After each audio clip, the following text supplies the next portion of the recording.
Hello, this is National Chess Master Rats at chess.com to continue my video series on the correspondence team match played between my video lessons group and the team CARPE DIEM. This was played on board 105. Our man is Pax Upon Him, rated low 1700s versus newkingz, rated high 1500s. Now, I don't want to pick on either player here, and don't take it personal if you watch this, but some of the moves you're playing are just not good, okay? And I want to make this an instructional video and try to help you improve your play and show the logic behind why these moves are not good and what could be done instead. So the game should have ended in a draw, but unfortunately newkingz timed out and lost it on time. But then again, newkingz did have some winning chances, as we will see. Okay, so if you're watching this video series, the one type of move I am really critical of are players that push their rook pawns. And, h6 does black absolutely no good and actually weakens his position. Let's review the reasons. Number one, it does not develop a piece. Number two, if black castles kingside, white's potential pawn break is that closer to creating tension and a file to be opened up, okay? It weakens this g6 square. Now, it doesn't mean as much in this type of position, but there have been many positions where a bishop's on c4, this diagonal is open, and the f-pawn is pinned, and white could place a piece on g6 with impunity because it couldn't be captured. These moves are played to keep bishops and knights out of these squares. I've come up with a theory that players are learning chess on the internet. They're seeing all kinds of bad things happen to them when bishops and knights get to those squares. So their defense is, well, I'll just shove my rook pawn up and keep them out. Well, the internet has truly changed chess. People learning chess on the internet and not learning it playing in real games, talking to real people, and reading chess books, okay? There's no grandmaster, or any master for that matter, that will recommend pushing your rook pawns up to keep bishops and knights out of those squares. As I've demonstrated time and time again, there's absolutely nothing to fear. You can allow the pin, you can allow with the bishop, you can allow the knight to go there, and often it comes at a waste of time. And as it turns out, this becomes a target, and we will see. Okay. Now, black makes a pin. Now, the queen's a little awkwardly posted here, but it's okay. White's trying to avoid double pawns. Okay, but both sides are developing, and this is good. But at this point, white breaks one of the rules of chess that we want you guys to learn. You usually don't want to start undergoing operations until your development is complete. Okay, so right now, what's missing in white's game? Well, it looks like he's planning to castle queenside, and he will shortly, but he's not castled now. This bishop is not developed. The queen has taken away a good square, a good diagonal for the bishop. Okay, so you don't want to open up the position because your army isn't ready to take advantage of everything. Unless you can, a good general rule is, unless you can actually see a forced win or a forced advantage, you don't want to open up a position early until your development's completed. And all this move ends up doing is losing white a pawn. Okay, he attacks this knight. And the other drawback with it, suddenly there's a nuisance check. Could this check be valuable? Possibly.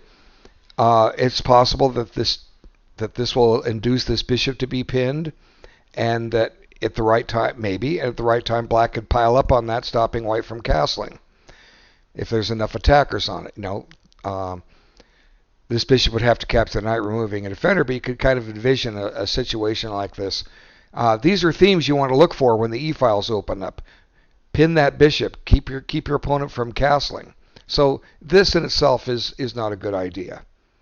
Okay, so now suddenly white seems to probably be losing a pawn. Black's threat is to take on c3 and with his bishop, and then capture the pawn on d5. So what white does is white just jettisons the pawn.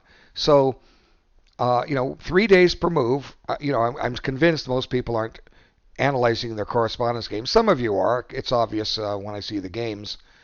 But this position could have been reached in analysis and and you could decide if you wanted to play d5. I mean, it's wrong for the reasons I gave already, but it's also wrong now because tactically it seems to be losing a pawn. So had White analyzed this game as he was playing it, he could have discovered he didn't want to play d5 after all. Now he realizes he's going to lose it and just jettisons it. And this breaks the pin. And now White castles. The game is roughly even development-wise, except there's one little drawback. White is down a pawn. Okay. Now Black returns to the scene of the crime, puts the bishop back on a4, and now White commits a serious mistake. It does the same thing Black has done. White pushes his rook pawn up to drive this bishop out. Okay, again, this is bad, and I've already explained why.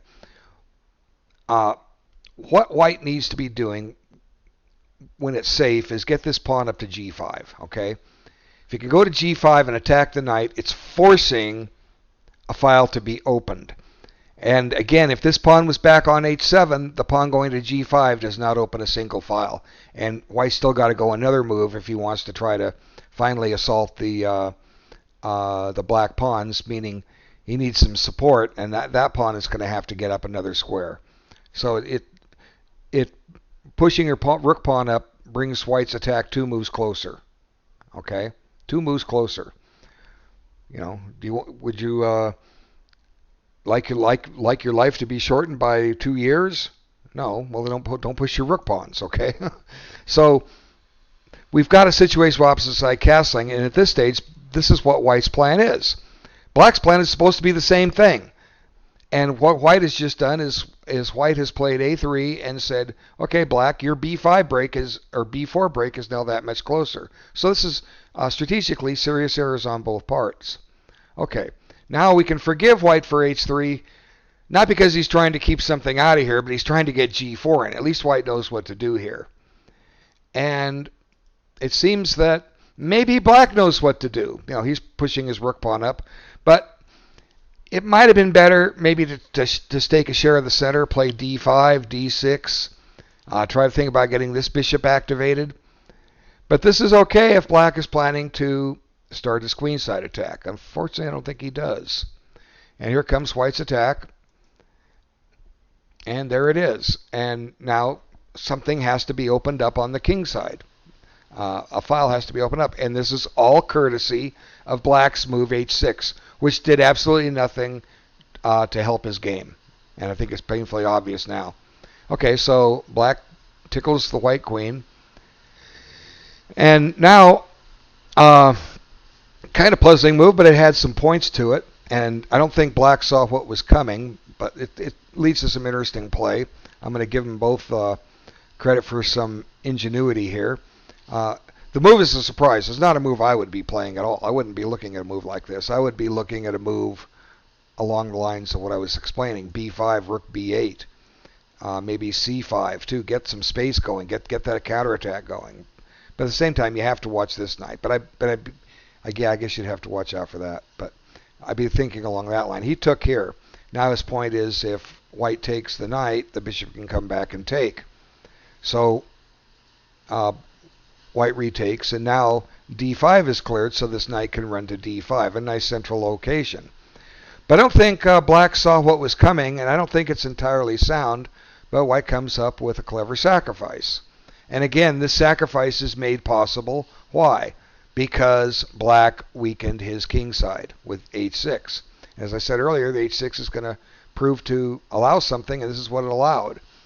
Now, for what it's worth, Black is a piece ahead, but his king looks awful dangerous, dangerously posted. The only drawback is White doesn't really have complete development yet to take advantage of it. This bishop is just in the way. White can get one rook to the g file easily enough, but not both of them. Look, you have to move the bishop, bring the rook over, drop the bishop back, or move the queen somewhere, move the bishop, then the rook can get there. So, you know, White's not close yet to his attack, but he does come up with, or to a winning attack. He's not close, but he does come up with a little bit of a nuisance value, and he makes Black have to sort things out. And Black should be fine. Black should sort things out.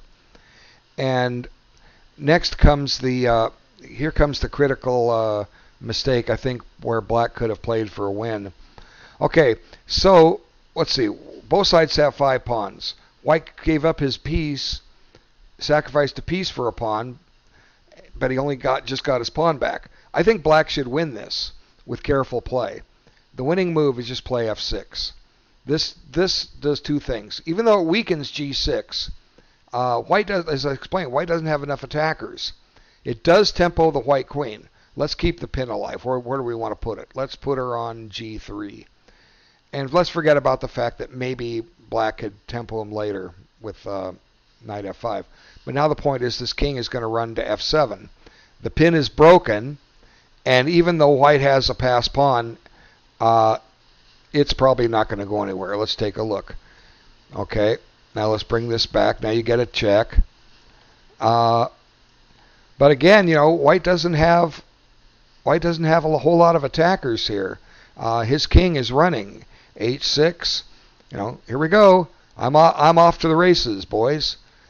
And you know, even though it can get as far as h7, black controls the queening square. Could just play rook h8 and then get ready to evict the queen. And I'm sure there's other ways. This is just one line for an example.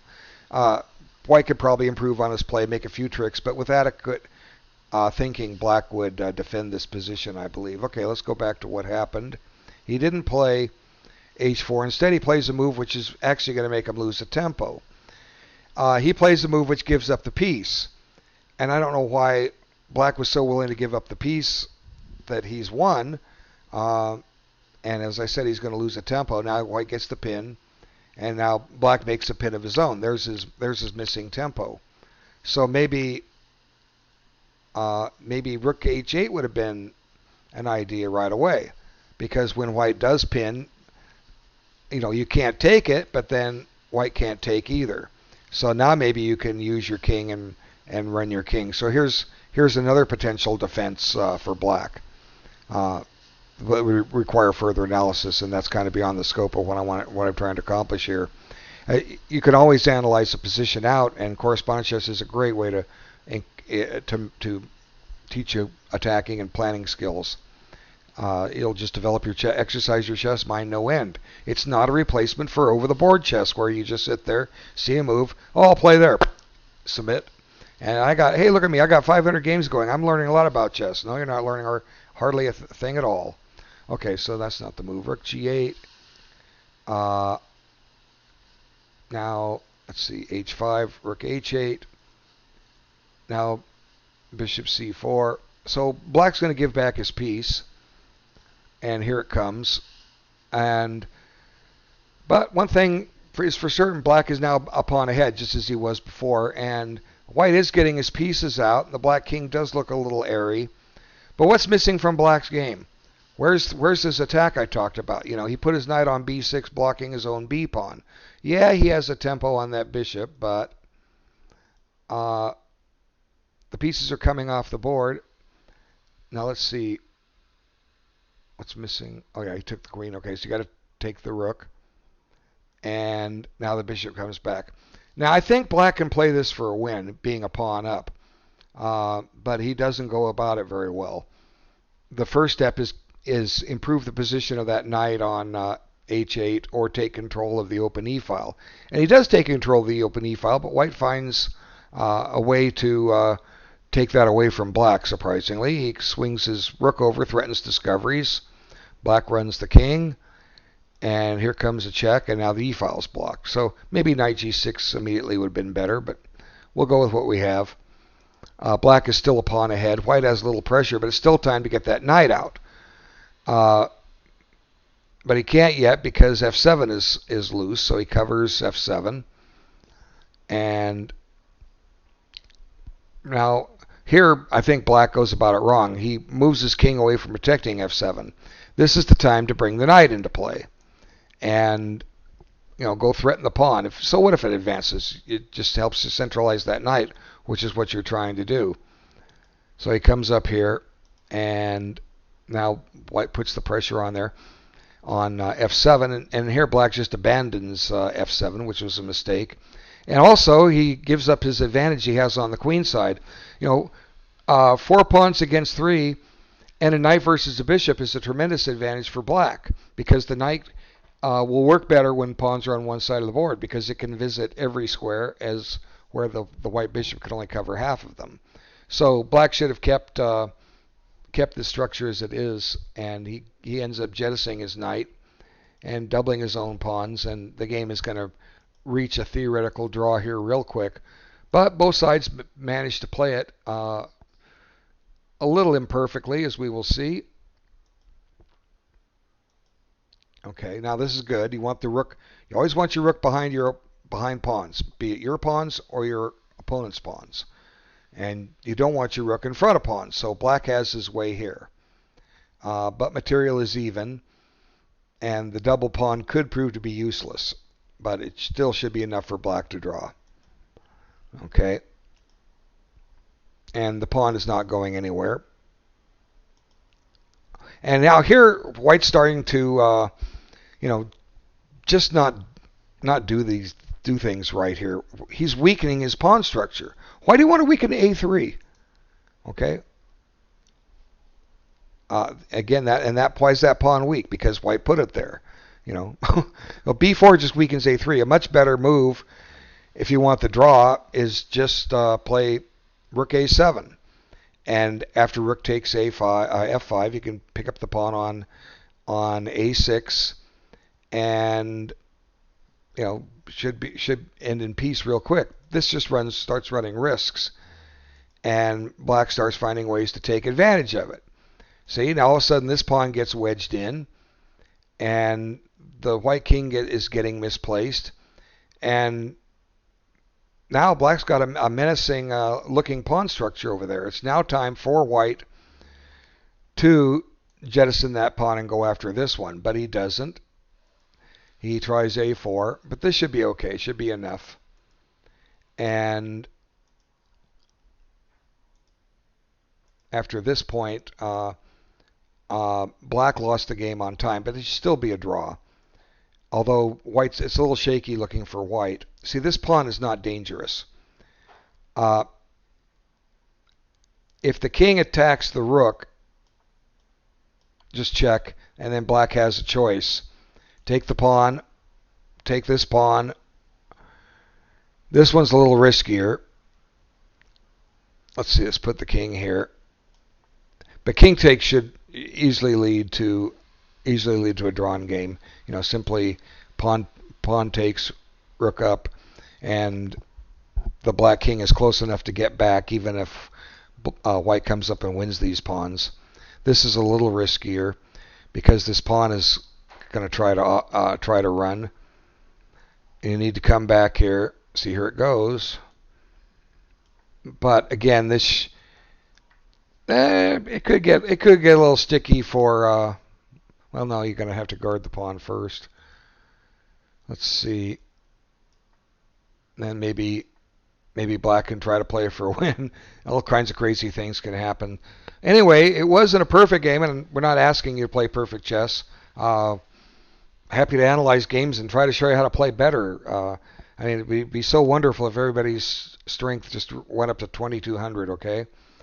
Because then we're going to see lots of players becoming 23, 24, 25, 26. Because you do learn from playing stronger players, and if we get you all up there, then you're going to help a lot of players get better too, as well as you continue to do so. Anyway, thanks so much for your time, and there'll be another video soon. Take care.